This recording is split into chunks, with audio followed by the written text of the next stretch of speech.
আসসালামু আলাইকুম। সবাই কেমন আছেন? আশা করি সবাই ভালো আছেন। তো চলেন আজ পটলের রেসিপিটা দেখে আসি। যারা পটল পছন্দ করেন না, এই টিপসটা ট্রাই করতে পারেন।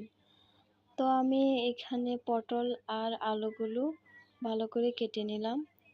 নিয়ে নিলাম কিছুটা রসুনের কোয়া। ভালো করে কুচি কুচি করে কেটে নিলাম।